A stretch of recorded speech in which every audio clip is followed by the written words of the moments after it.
Y lo que hicimos posteriormente, quizás con un poco menos de desarrollo, pero la intuición es igual, porque dijimos, ahora vamos a diferenciar la de costos, que depende de la cantidad producida, y eso lo mostramos con la restricción. Esta era sin restricción y esta es con restricción, y precisamente la cantidad producida de la restricción.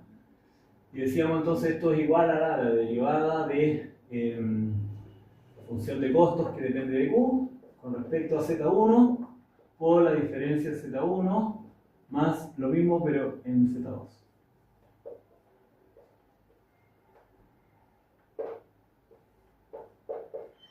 Hasta ahí, ¿cierto? Y eso obviamente esta parte porque la función de costos se ve así.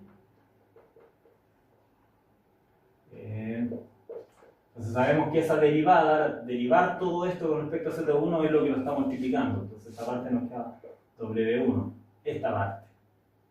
Y lo mismo en W2, nos queda acá W2 por la diferencia de Z1 por la diferencia de Z2. ¿Cierto? Porque esta es la forma de la función. Y así es su derivada parcial. Y la diferencia total nos queda así entonces. Y como estamos evaluando cuando esto es 0, igual que allá, pero ahora con respecto a la función de costo, es decir, todo esto es 0, podríamos decir, si esto es 0, ahora aquí, pasamos esto a la izquierda. Y nos queda menos W1 de Z2 igual W2 de Z2. Y ahora dejamos solo esto, pasamos eso allá y esto lo tiramos a la izquierda. Es decir, juntamos precios de factores con diferencias en los factores. W1 partido W2 igual de Z2 partido de Z1. Y eso es lo que vamos a llamar tasa marginal de sustitución de mercado. De mercado porque es la tasa a la cual el precio de los factores se transa en el mercado. O la tasa a la cual se transan los factores en el mercado a determinado precio. Entonces, lo que nos dice la TMCT y lo que nos dice la TMCM es lo siguiente. Si ya dijimos anteriormente que la isocosto va a ser lineal, y va a ser lineal porque la función de costos es lineal, y la función de la tasa marginal de sustitución técnica no necesariamente es lineal, porque se deriva de una función que no lo es, que no necesariamente lo es, decimos entonces acá está la isocosto, menos W1 partido W2, y acá está menos F1 partido F2, acá está la tasa marginal de sustitución técnica. Esto tiene que quedar quizás mejor dibujado. Ahí. Aquí hay un punto de tangencia, ya podemos anticipar los resultados hasta acá, porque lo hemos visto en teoría del consumidor. Entonces, en este punto coincide la tasa marginal de sustitución técnica con la tasa marginal de sustitución de mercado. ¿Y qué es lo que nos dice cada una? Bueno, si nos mantenemos en esta, quizás las puedo haber hecho de distinto color para que se entienda mejor. Si nos mantenemos en esta, en la roja, que es la isocosto de iguales costos, ¿cierto? Vamos a decir, si nos movemos acá, más arriba, sabemos que esto es Z2, sabemos que esto es Z1, y entonces, bueno, desde el punto de tangencia nos movimos esta diferencia de Z2. Y al llegar acá, nos movimos esta diferencia de Z1. Entonces la pregunta que nos podríamos hacer es, esta tasa, porque eso es lo que estamos igualando, esta tasa, que es de Z2 sobre de Z1, es menor en este punto, en este cambio, que estamos acá, es menor o mayor que el cambio que está ocurriendo acá. Claramente son distintos. El único punto donde el cambio es igual, o el cambio, en realidad no hay cambio porque es constante, estamos hablando cuando esto era constante, y acá igual es constante, entonces no hay cambio, pero estamos hablando cuando hay cambio, ¿ya? En la tasa. Entonces diríamos, la razón que nos va a dar acá,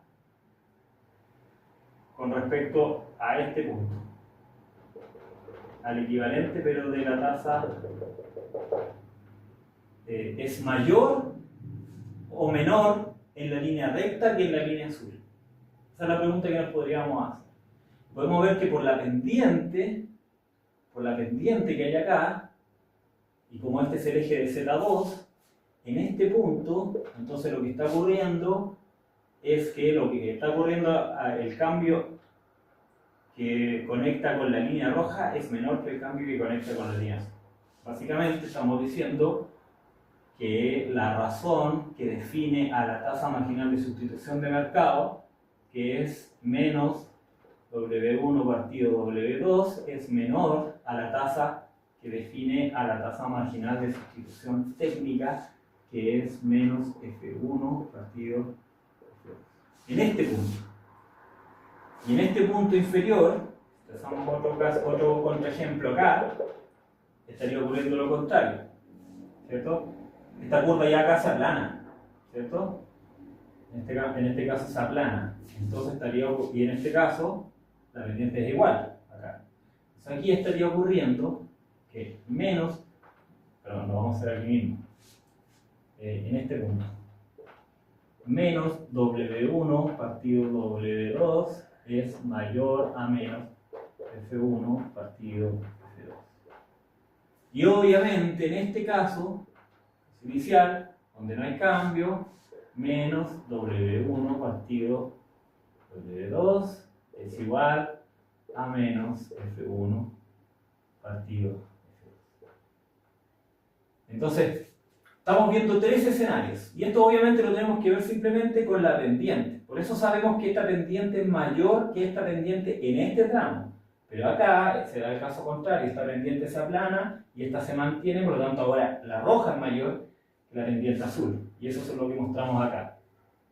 Entonces tenemos los tres escenarios posibles, las tres relaciones entre las tasas marginal de sustitución técnica y tasa marginal de sustitución de mercado, entendiendo que la tasa marginal de sustitución técnica es cuánto requiero de Z2 si me muevo una unidad en Z1 a, no terminar la frase porque a cantidades o a producción más bien constante. Acá mantenemos constante la producción, acá mantenemos constante los costos, ¿cierto? Esto nos quiere decir costos constantes y esto nos quiere decir producción constante, ¿cierto? Producción más bien acá, eso, producción constante. Entonces, obviamente la tasa marginal de sustitución de mercado es cuántas unidades de Z2 por cada unidad de Z1 a costos constantes, ¿sí? Y ahora entonces, entre estos tres escenarios, el óptimo que nosotros buscamos, ya también podemos intuir, y ahora lo vamos a mostrar, cuando desarrollemos el problema de minimización de costos, y vamos a ver que vamos a encontrar esto.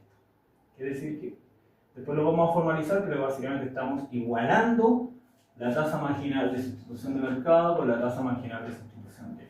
¿Y eso cómo lo hacemos? Si dijimos que el problema de costos era minimizar esta función sujeto a esta restricción f, la cantidad producida es menor o igual a la función de producción que depende de Z1, Z2. Entonces tenemos un lagrangiano de este problema de optimización. Y el lagrangiano vamos a tener, primero la función W1, Z1, más. Podría ser también menos, pero después nos va a complicar por el mínimo, ¿cierto? Nos va a complicar la interpretación, así que no hay ningún problema en que lo escribamos así.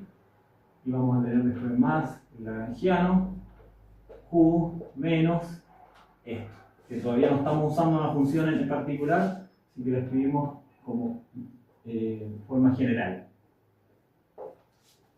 Y si eso lo derivamos ahora con respecto a Z1, Z2 y a lambda, que es el lagrangiano, ¿cierto? Vamos a tener la derivada del lagrangiano con respecto a Z1. Primera parte que podemos derivar es simplemente W1. Segunda parte que podemos derivar, porque aquí está Z1, va a ser menos, porque esto más por ese menos es menos, lambda por la derivada de esto con respecto a Z1, ¿cierto? Y la derivada de eso con respecto a Z1 ya sabemos lo que es, lo hemos formalizado, esta es la función de producción, si la derivamos con respecto al factor, nos da la productividad marginal que le hemos dado como F1. Y eso lo vamos a igualar, como todo problema de optimización que hemos hecho hasta ahora, a 0. ¿Sí? Y acá, segundo caso, ya podemos anticipar que es lo mismo pero con Z2. Entonces nos va a quedar W2 menos lambda F2, 0.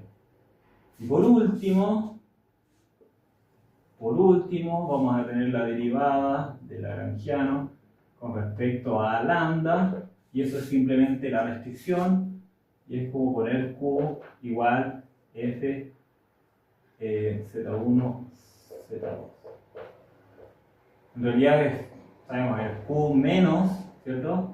¿Dónde está? Acá, Q menos eso, pero es igual a 0. Entonces lo mismo que si pasamos esto a la izquierda va a quedar positivo, entonces ponemos iguales. Y entonces ahora podemos ver aquí rápidamente que usando la CPO, si esta fuera la CPO 1 y la 2, usando la CPO 1 y 2, porque con la 3 la vamos a necesitar para después, cuando queramos obtener demandas acá. Y acá, igual lo anticipamos antes, vamos a obtener las demandas condicionadas, porque este problema está condicionado a una restricción de cantidad producida fija, ¿cierto?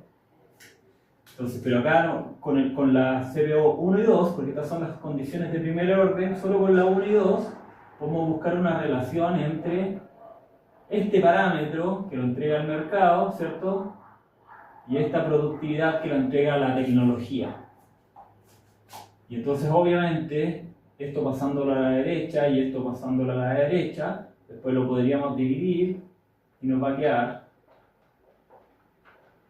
W1 partido W2 va a ser igual a esto partido por esto, lambda partido F2, lambda partido F1, lambda partido F2.